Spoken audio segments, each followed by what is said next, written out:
When I was in 3rd grade, my teacher made me read The Mouse and the Motorcycle. And then she made me answer questions to prove that I read The Mouse and the Motorcycle. It made me hate The Mouse and the Motorcycle. I remember thinking a lot of times through school, there has got to be a better way. I wish my teacher knew a better way. So I went into teaching not because I loved school. I went into teaching because I wanted students to know that their voices mattered. I wanted to empower them to understand that they could access the world through new opportunities and learning. And now that I'm a mom, it matters to me more than ever. This is Abby and Zach on their first day of kindergarten in 1st grade. And they love to learn. They are so curious, and it makes me so happy to see this. The other night, we were reading a story about giraffes, and my son asked questions that I didn't have the answers to.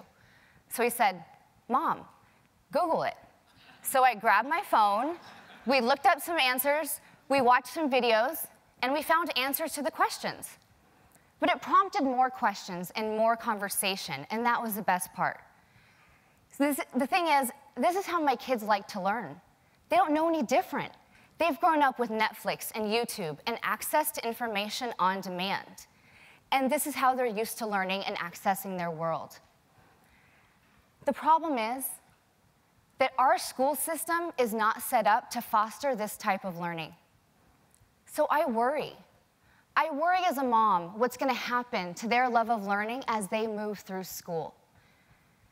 And a recent Gallup poll highlights that this is a real concern.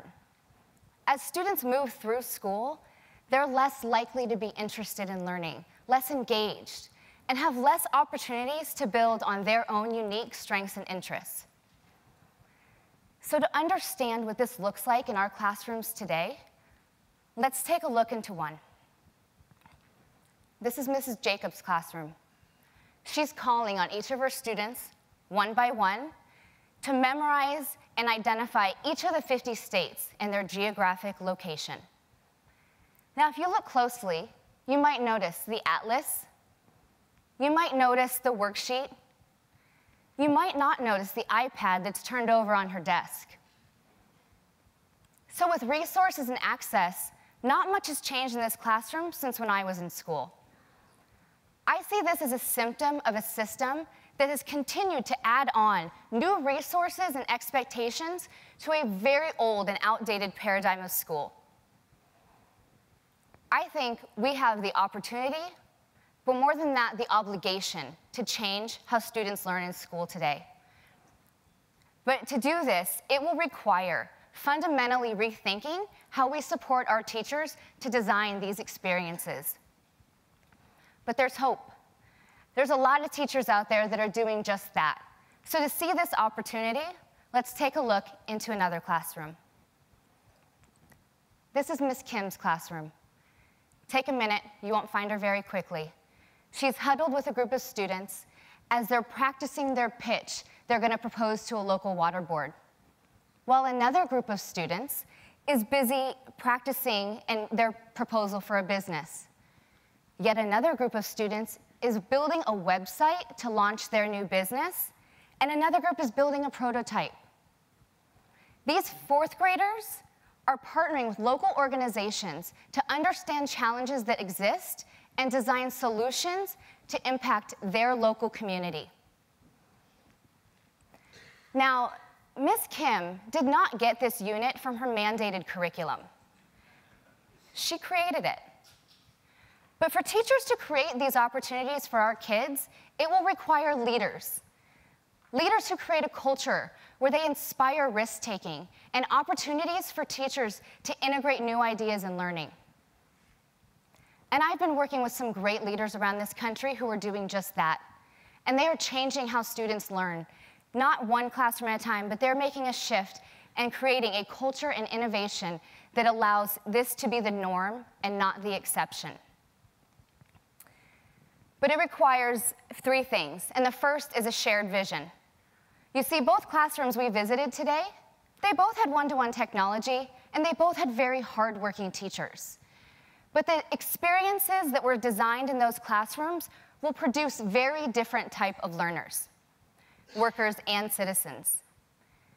So effective leaders are working together to create a shared vision, for a community to understand what the desired teaching and learning looks like.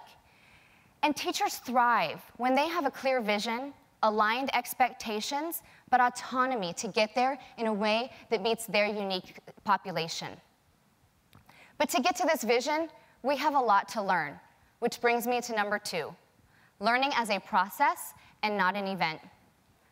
Seminal research from Joyce and Showers highlights that for teachers to truly integrate new learning, they have to have opportunities to not only learn, but for trial and error, to practice, opportunities for authentic, rich collaboration with their peers, and opportunities for ongoing coaching and feedback. Leaders prioritize learning for teachers, create time in the school day for them to learn and develop the new knowledge, skills, and mindsets that they need to make these shifts in their classrooms. And the second part, for us to truly evolve with the world today, we need to embrace number 3, and we need to go open.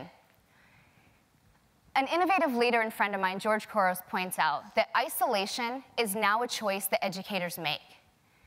So leaders and teachers who are making these shifts in their classrooms and their schools are embracing an open culture.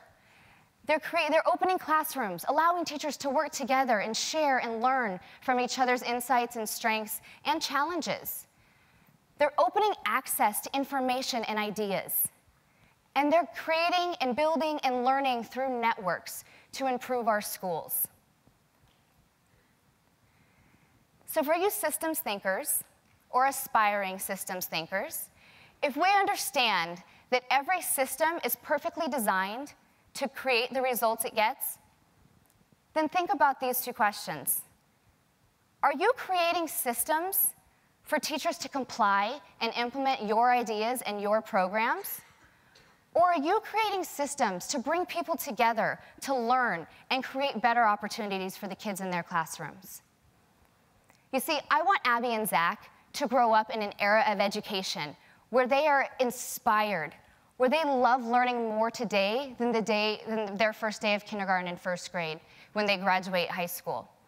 I want them to be able to grow and learn and be able to build on their own strength and interests so that they know that they have a place in this world. But to do that, it will require leaders who create a shared vision, who embrace learning as a culture, and allow their schools and classrooms to go open. So I'll leave you with this final thought. We can continue to buy new programs and buy new resources, but if we fail to engage teachers and empower them to design better experiences for the kids in our classrooms, I believe we will miss out on the greatest opportunity in educational reform. Thank you.